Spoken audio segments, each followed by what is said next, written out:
Olá, amigo, amiga, irmão em Cristo, bom estarmos juntos novamente para falarmos hoje sobre fé. Uma definição que Paulo nos traz sobre fé está em Hebreus, capítulo 11, a partir do versículo 6.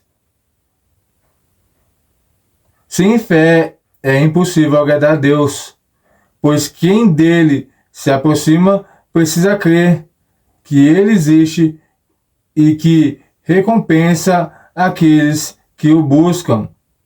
Pela fé, Noé, quando avisado a respeito das coisas que ainda não se viam, movido por santo temor, construiu uma arca para salvar sua família.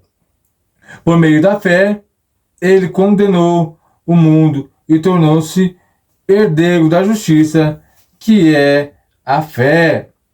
Aqui no capítulo 1, no versículo 1 do capítulo 11, Paulo já começa assim: ora, a fé é a certeza daquilo que esperamos e é a prova das coisas que não vemos. Assista esses dois vídeos e logo na sequência nós voltaremos. Não venha com teoriazinhas que você aprendeu no TikTok, como acontece de vez em quando. Pega um diagrama de pizza, fatias. Quantos por cento da sua fé foi construída porque você ouviu um testemunho? Porque uma pessoa te falou a experiência que ela teve? Quantos por cento porque você viu a musiquinha evangélica no TikTok? Quantos por cento da sua fé é formada porque você assistiu um podcast? O quantos por cento da sua fé é formada porque você ouviu a música gospel da cantora que deu testemunho? O quantos por cento da sua fé é formada porque você assistiu a pregação do pastor A e do pastor B e do pastor C? Cada um deles falou de um jeito, você acha que tudo é bênção porque você nunca estudou para ver que as linhas são completamente diferentes.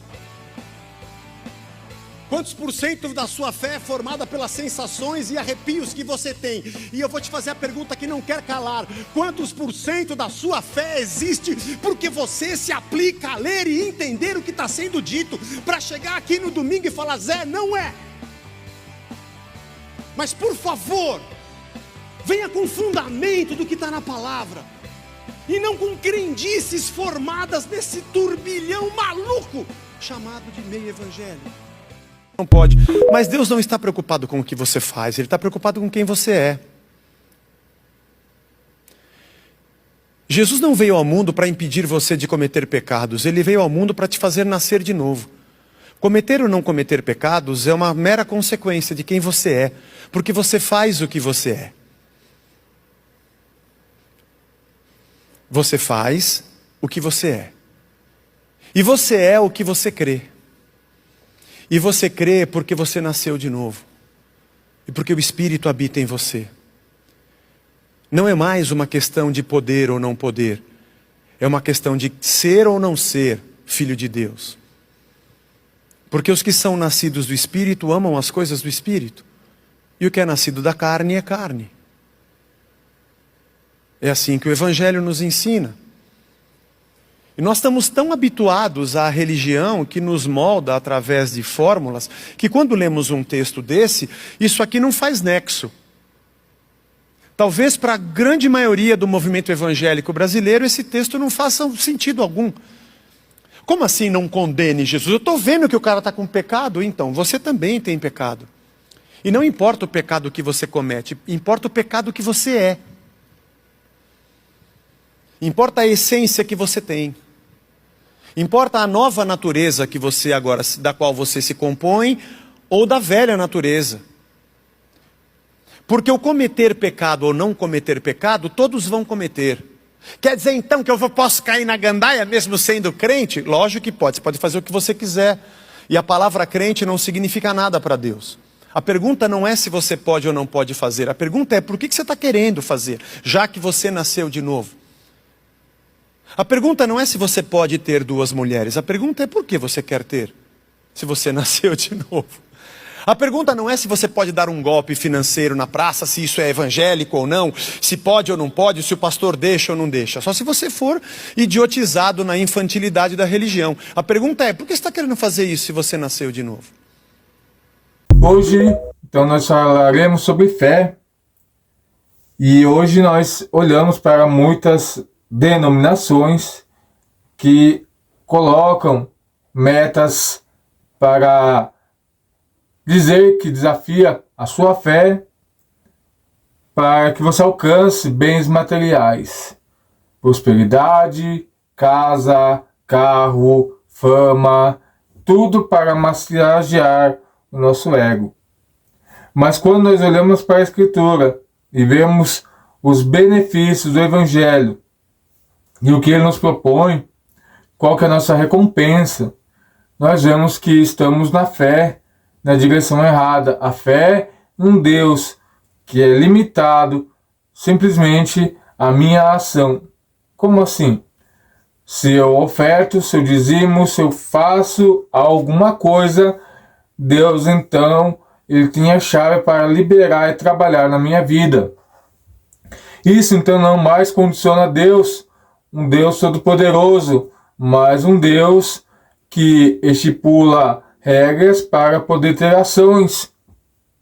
Isso então deixa Deus vulnerável, porque Deus não é mais Deus poderoso. Deus não é mais um Deus que pode, já que ele depende de uma contrapartida minha. E a Reforma Protestante lida sobre isso. Sola fide, ou somente a fé.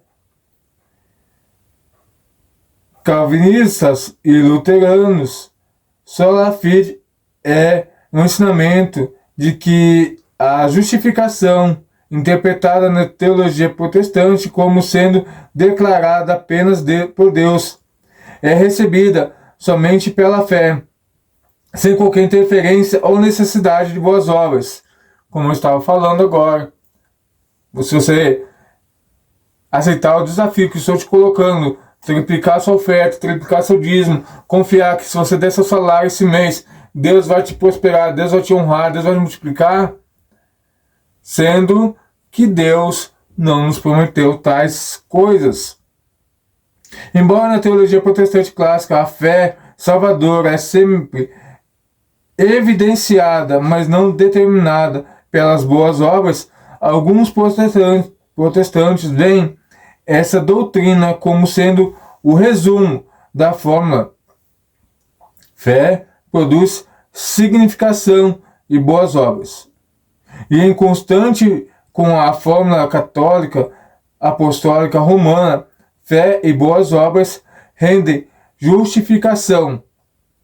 O argumento católico é baseado na Epístola de Tiago, Tiago 2, 14 a 17. Então vamos dar uma olhada o que diz lá a carta de Tiago 2, 14 a 17. De que adianta, meus irmãos, alguém dizer que a fé, se não tem obras, acaso fé pode salvá-lo? Se um irmão ou irmã estiver necessitado de roupa ou de alimento de cada dia, e um de vocês lhe disser, vá em paz, aqueça-te alimento, até satisfazer, sem, porém, lhe der nada, de que adianta isso? Além também, a fé, por si só, não for acompanhada de obras, está morta. Então esse aqui é o argumento, porque muitas igrejas, não só católicas, mas hoje muitas igrejas protestantes, são conhecidas por grandes obras sociais, mas perante Deus nós temos que avaliar o que pesa mais. O que de fato Deus quer de nós como igreja. É necessário ter assistência social? Sim. Mas até que ponto? Se a palavra de Deus não é anunciada, se não há conversão, se não há transformação do pecador. De que serve, meus irmãos, se alguém disser que tem fé e não tiver obras? É um ponto bastante para nós observarmos, mas não é um ponto ao qual somente temos que trabalhar. É importante a comparação de que católicos e protestantes entendem como justificação.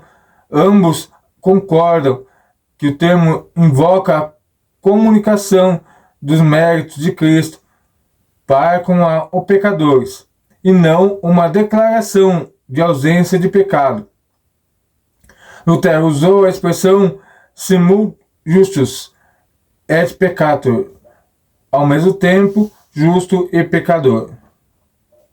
O catolicismo romano vê a justificação como uma comunicação de vida de Deus ao ser humano, limpando o pecado e transformando realmente em filho de Deus, de modo que não é apenas uma declaração, mas a alma é tornada, de fato, objetivamente justa.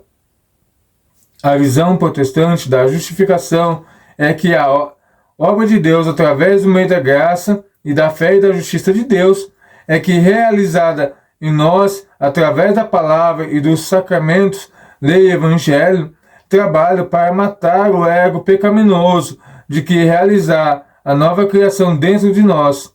Essa nova criação dentro de nós é a fé de Cristo. Se não temos essa fé, então somos ímpios.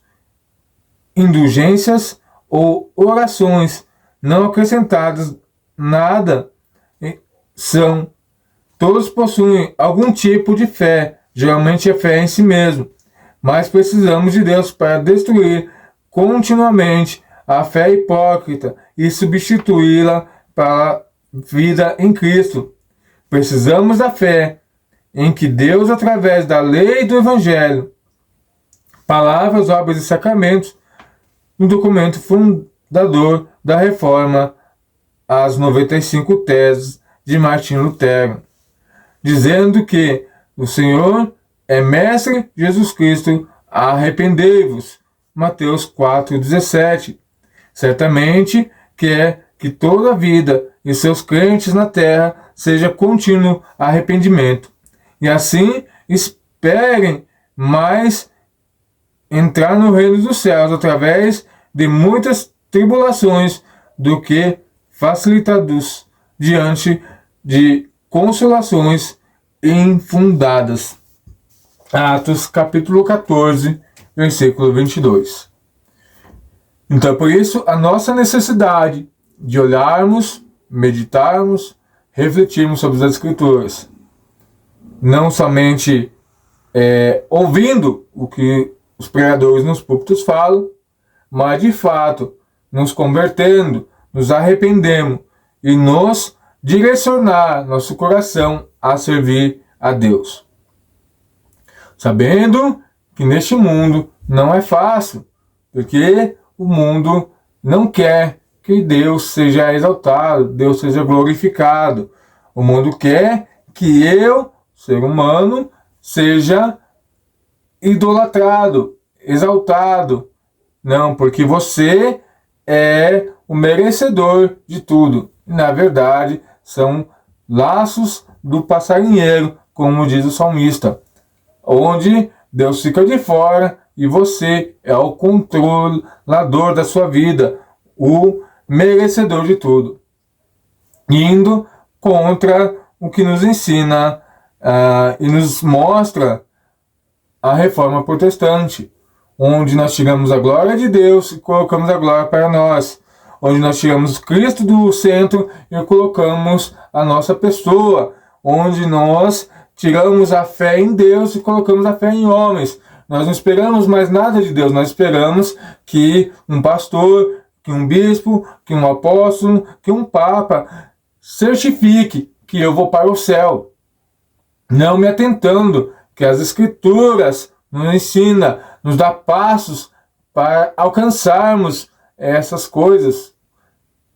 Porque Paulo já não falou que se esperamos as coisas somente deste mundo, somos os mais infelizes de todos os homens.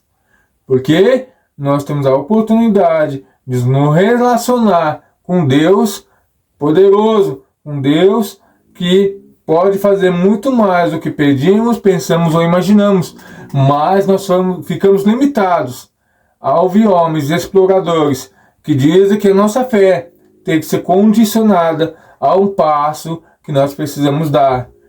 Um passo não de fé, não de crer, mas um passo ao qual a minha fé tem que ser desafiada por um valor material para conseguir a graça, a misericórdia e o presente de Deus. E aqui a reforma nos mostra completamente diferente. Sabemos que a reforma protestante, ela nos ensina muito mais do que nós podemos passar aqui, que o tempo nosso é curto. Mas, com certeza, Deus tem muito mais para nós ensinar. E aqui é somente a porta de entrada para você pensar, refletir e começar por ações próprias e atrás da verdade de Deus. Não depender somente do que a igreja que eu frequento me ensina, mas realmente ter um tempo de devocional sobre as Escrituras, ter um tempo de leitura, ter um tempo de oração, ter um tempo de comunhão com Deus. Se você não assistiu, volto a reforçar, procura aqui na nossa playlist a série sobre que nós falamos sobre práticas espirituais, ao qual você vai começar a amadurecer sua fé. E também te convido a procurar mais sobre homens que têm nos ensinado sobre o que é de fato ser cristão, como viver nossa fé. Temos diversos materiais online que podemos aprender e sermos abençoados. Então, que aqui seja somente o ponto de partida para que você possa amadurecer sua fé, mas não uma verdade absoluta, porque a verdade absoluta só as Escrituras nos dá. O trabalho da Reforma Protestante foi nos alertar ao nosso condicionamento de sermos salvos em Cristo para sermos escravos de uma religião, escravos e doutrinados para obedecermos um movimento gospel, um movimento ao qual Deus não se agrada, mas que leva o rótulo de Deus, mas não agrada a Deus. Por isso que nós precisamos ter a sensibilidade de ouvir o Espírito Santo através das nossas leituras, devocionais e orações. Então, que a nossa fé venha a ser firmada, de fato, em Cristo Jesus. De fato, um Deus ao qual nós temos a certeza que podemos esperar que o Deus que morreu na cruz, se entregou, ele se revele a nós e nos faça sermos transformados para a sua honra e para a sua glória. Te convido para que você continue meditando conosco sobre a Reforma Protestante. Se você não viu os vídeos anteriores, acesse a playlist, que Deus possa falar aos vossos corações. E a gente se encontra aqui no próximo vídeo para tratarmos de mais assuntos sobre a Reforma, em nome de Jesus. Que Deus vos abençoe e até o próximo vídeo aqui no canal, para a honra e glória do nome do nosso Senhor.